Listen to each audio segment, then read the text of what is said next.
Hi friends, எல்லாருக்கும் வணக்கம். Welcome to Indhu's kitchen and vlog. ஆட்டு குடல் நல்ல காரசாரமான வறுவல் தான் இன்னைக்கு பார்க்க போறோம். ஸோ வீடியோக்குள்ளே போகிறதுக்கு முன்னாடி இந்துஸ் கிச்சன் அண்ட் vlog இன்னைக்கு தான் ஃபர்ஸ்ட் டைம் நீங்கள் பார்க்குறீங்க அப்படின்னா கண்டினியூஸாக தொடர்ந்து வீடியோ பாருங்கள், சப்போர்ட் பண்ணுங்கள். வீடியோஸ் ஒவ்வொன்றும் உங்களுக்கு பிடிச்சிருந்துச்சுன்னா லைக் பண்ணுங்கள், ஷேர் பண்ணுங்கள், சப்ஸ்கிரைப் பண்ணுங்கள். கூடவே இருக்க பெல் ஐக்கானையும் ப்ரெஸ் பண்ணுங்கள். இந்துஸ் கிச்சன் அண்ட் vlogsோட ஒவ்வொரு வீடியோவையும் மிஸ் பண்ணாமல் கண்டினியூஸாக பாருங்கள். ஸோ வாங்க ஆட்டு குடல் வறுவல் எப்படி செய்கிறதுன்னு பார்ப்போம்.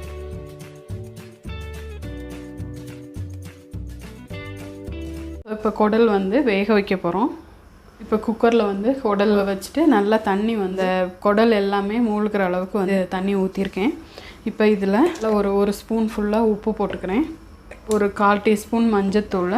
இப்போ இதில் என்ன போட்டிருக்கேன்னா இஞ்சி நல்ல ஒரு பெரிய சைஸ் இஞ்சியும் ஒரு 4-5 பூண்டு பல் கூட கொஞ்சம் மிளகு ஜீரகம் எல்லாத்தையுமே ஒன்றா சேர்த்து நான் அரைச்சி வச்சுருக்கேன். ஒரு 2 ஸ்பூன் போட போகிறேன். ஸோ 2 ஸ்பூன் போட்டு நல்லா கொஞ்சம் மிக்ஸ் பண்ணி விட்டுக்கிறேன். விசில் போட்டு 7-8 விசில் வரைக்கும் விட்டு நான் எடுக்க போகிறேன். ஸோ நல்லா அது பார்த்திங்கன்னா அந்த 7-8 விசில் விடும்போது நல்லா பஞ்சு மாதிரி அது வெந்திருக்கும். ஸோ இப்போ ஒரு 7-8 விசில் விட்ட பிறகு எப்படி வந்திருக்குன்னு பார்ப்போம். கடாயில் நல்லா ஒரு 4 ஸ்பூன் தாராளமாக நான் நல்லெண்ணெய் ஊற்றிருக்கேன். இதுக்கு பட்டையும் சோம்பு மட்டும் போட்டால் போதும்.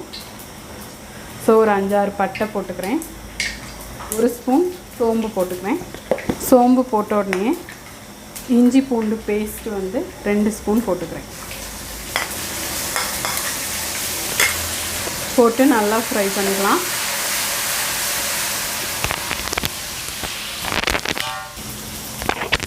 ஸோ கருவேப்பிலை போட்டுக்கிறேன். கருவேப்பிலை நிறைய இந்த ஃப்ரை பண்ணுறதுக்கு வறுவலுக்கு நிறைய போட்டுக்கோங்க, சூப்பராக இருக்கும். அதோட அந்த கருவேப்பிலை வாசனையோட அந்த குடல் செம்மையாக இருக்கும். ஒரு 2 வெங்காயம் போடுறேன். அதான் நீளமாக தான் போடுறேன். வெங்காயம் வதங்கிறதுக்கு தேவையான அளவு உப்பு கொஞ்சம் போட்டுக்கலாம்.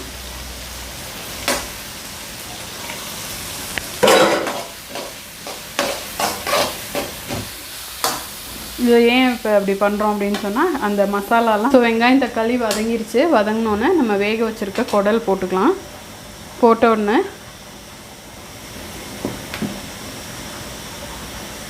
மிளகாத்தூள் ஒரு 1/2 டீஸ்பூன், மல்லித்தூள் ஒரு 1/2 டீஸ்பூன், கரம் மசாலா ஒரு 1 டீஸ்பூன், ஒரு 1/4 டீஸ்பூன் மஞ்சத்தூள் போட்டு நல்லா இந்த குடலில் இருக்கிற மாதிரி நல்லா நம்ம மிக்ஸ் பண்ணிக்கலாம். இது தண்ணிலாம் இல்லாமல் இருக்கிற டயத்தில் மூடி போட்டு நல்லா மூடி விட்டுருங்க. இல்லாட்டி இந்த குடல் வறுவல் டயத்தில் வெடிக்கும் குடல். ஸோ அப்படியே தெறிக்கும், வெளியில் மேலெலாம் தெரிச்சிடும். ஸோ இந்த ஸ்டேஜில் உப்பு பார்த்துக்கலாம். ஸோ உப்பு எனக்கு கரெக்டாக இருக்குது. ஸோ இது நல்லா நம்ம நல்லா வறுப்படணும். ஸோ இது ஒரு 5-10 நிமிஷம் ஆகும். ஸோ வறுவல் பாருங்கள், நல்லா சூப்பராக நல்லா ஃப்ரை வறுவல் ரெடி ஆகிடுச்சு. ஸோ இதில் இப்போ இன்னும் ட்ரையாக வேணும் அப்படின்னு சொன்னிங்கன்னா இன்னும் கொஞ்சம் ஒரு 5 நிமிஷம் நீங்கள் அப்படியே சிம்லையே அப்படியே மூடி போட்டு வச்சிட்டிங்கன்னு சொன்னால் இன்னும் ட்ரை ஆகும். ஸோ எனக்கு லைட் செம்மியாக அப்படி இருக்கணும் அப்படிங்கிறதுனால ஸோ இந்த ஸ்டேஜில் நான் ஒரு 1/2 ஸ்பூன் கிட்ட மிளகுத்தூள் போட்டுக்கிறேன். மிளகுத்தூள் போட்டுட்டு நல்லா மிக்ஸ் பண்ணிக்கலாம். ஸோ மிக்ஸ் பண்ணிவிட்டு கொத்தமல்லி தூவிக்கலாம். ஸோ சூப்பரான குடல் வறுவல் ரெடி ஆயிடுச்சு. குடல் மிளகு வறுவல் ரெடி ஆயிடுச்சு. ஸோ நிச்சயம் ட்ரை பண்ணி பாருங்கள். அவ்வளோ சூப்பராக இருக்கும், அட்டகாசமாக இருக்கும். ஸோ நல்ல சூடான ரசம் சாதம், சாம்பார் சாதம் இது எல்லாத்தோடையும் பார்த்திங்கன்னா அவ்வளோ செம்ம காம்பினேஷன் இது. ஸோ அங்கே பாருங்கள், நம்ம போட்டிருக்க அந்த கருவேப்பிலை அந்த மிளகுத்தூளோட அந்த வாசனை பார்த்திங்கன்னா அப்படி நல்ல ஃப்ளேவர் கொடுக்குது. ஸோ நிச்சயம் ட்ரை பண்ணி பாருங்கள். குடல் மிளகு வறுவல் உங்களுக்கு பிடிச்சிருந்துச்சின்னா லைக் பண்ணுங்கள், ஷேர் பண்ணுங்கள், சப்ஸ்கிரைப் பண்ணுங்கள். கூடவே இருக்க பெல் பட்டனையும் ப்ரெஸ் பண்ணுங்கள்.